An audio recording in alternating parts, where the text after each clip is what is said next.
सगळ्यांना नमस्कार. मी प्रिया. आज आपण दुधी भोपळा आणि तांदळाचं पीठ वापरून एक इन्स्टंट, पौष्टिक आणि भरपूर चविष्ट असलेला थालीपीठची रेसिपी बघणार आहोत.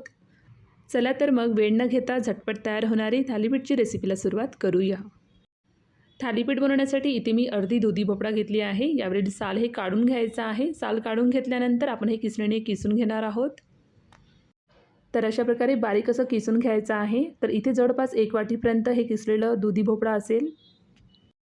यानंतर एका मिक्सरच्या भांड्यामध्ये 4 ते 5 हिरवी मिरची, जितका तिखट लागतो त्यानुसार कमी जास्त करून घेऊ शकतो, 1 इंच आले, 5 ते 6 लसणाच्या पाकळ्या हे मिक्सरमधून बारीकसं वाटून घ्यायचं आहे. मिक्सरमधून लावून घेतल्यानंतर हे वाटण किसलेल्या दुधीमध्ये घालायचं आहे. आता यामध्येच 1 चमचा जिरे, पाव चमच हळद, 1 चमचा लाल तिखट, त्याचसोबत 2 चमचे तीळ घालायचा आहे. पाव वाटीपर्यंत चना डाळ जे 30 मिनिटासाठी मी पाण्यामध्ये भिजवत ठेवली होती त्यानंतर यामध्ये घालायचं आहे.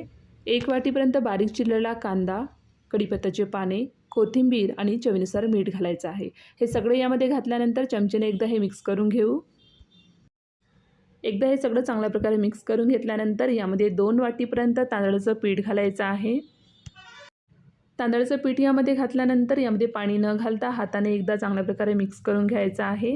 एकदा हे सगळं चांगल्या प्रकारे मिक्स करून घेतल्यानंतर यामध्ये लागेल तेवढंच पाणी घालून आपण जसं पोळीसाठी पीठ तयार करून घेतो सेम तसंच पीठ इथे आपण तयार करून घेणार आहोत. दुधी भोपळ्यामध्ये पाणी असल्यामुळे हे भिजवताना आपल्याला जास्त पाणी लागत नाही. तर थालीपीठ बनवण्यासाठी असं एकदम मऊसर पीठ इथे आपण भिजवून घेणार आहोत. तर थालीपीठ बनवण्यासाठी इथे मी सुतीच्या रुमालला पाण्यामध्ये भिजवून घट्ट असं पिळून घेतली आहे. आता यावरच आपण थालीपीठ हे बनवणार आहोत.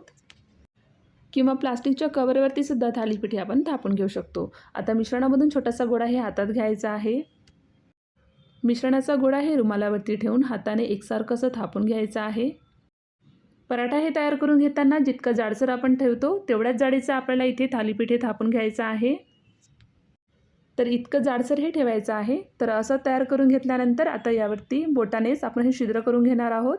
त्यामुळे थालीपीठ हे भाजून घेताना सोपं जाणार आणि एकसारखं असं भाजलं जाणार. आता हे भाजून घेण्यासाठी गॅसवरती तवा ठेवायचा आहे. यावरती 1 चमचा तेल घालणार आहोत. तवा हे छान असं गरम झाल्यावर थापून घेतलेलं थालीपीठ त्यावरती ठेवायचं आहे. या होल्समध्ये सुद्धा थोडं थोडं तेल सोडायचं आहे. आता इथे गॅसची आच ही मध्यम ठेवायचा आहे आणि यावरती झाकण लावून 2 मिनिटापर्यंत हे भाजून घेणार आहोत. 2 मिनिटानंतर यावरील झाकण काढून घ्यायचं आहे आणि चमच्याने हे पलटवून घेऊ. वरील बाजूला देखील थोडंसं तेल लावून घ्यायचं आहे आणि परत यावरती झाकण लावून 2 ते 3 मिनिटापर्यंत हे भाजून घ्यायचं आहे. थालीपीठला दोन्ही बाजूनी छान गोल्डन कलर येईपर्यंत भाजून घ्यायचा आहे. तर तुम्ही इथे बघू शकता मस्त असं गोल्डन कलर आलेला आहे आणि थालीपीठ हे दोन्ही बाजूनी छान असं भाजला गेला आहे. तर अशा प्रकारे भाजून घेतल्यानंतर हे एका प्लेटमध्ये काढून घेऊ. तर मस्त कुरकुरीत असं थालीपीठ हे बनवून तयार झालेलं आहे. उरलेले पिठाचे देखील याच पद्धतीने आपण थालीपीठ हे तयार करून घेणार आहोत. तर अशा प्रकारे तयार केलेलं हे थालीपीठ पचायला सुद्धा एकदम हलकं आहे. तर असं तयार करून घेतलेलं हे थालीपीठ आपण दहीसोबत सर्व करून घेऊ शकतो. तर एकदम कुरकुरीत असं तयार झालेलं हे थालीपीठ जर तुम्हाला आवडलं असेल तर तुम्ही सुद्धा नक्की ट्राय करून बघा. ट्राय करून बघितल्यानंतर तुम्हाला माझी ही रेसिपी कशी वाटली मला कमेंट्समध्ये सांगायला विसरू नका. पुन्हा भेटूया अशाच एका छान रेसिपीसोबत. धन्यवाद.